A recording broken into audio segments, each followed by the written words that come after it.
So it takes lots of time, sir, as you know, as you are a very senior legislator, when a objective is conceived, a lot much of dialogue, lot much of discussions, the inner thoughts, what the policy maker wants to do, will be done, and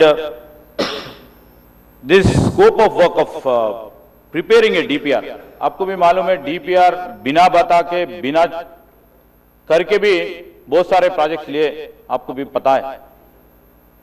अभी हम scientific way में, very rationally we would like to take any development project.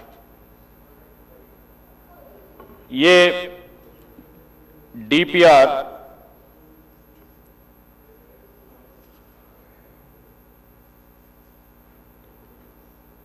sir, we have divided zones.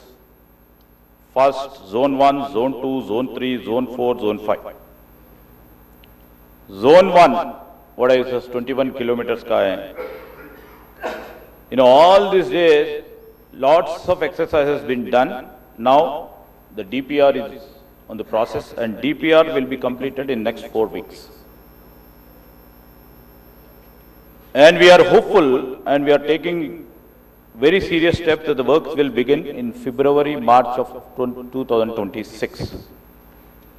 And we have a plan, but at any cost, the zone 1 should be completed by 2 years. Zone 1. Where is the zone 1 starting and ending, sir? Zone 1 is, phase 1 is 1 kilometer. अब बताया वो Anantagiri hills से 21 kilometers till Gandhi, this thing. And this scope of project covers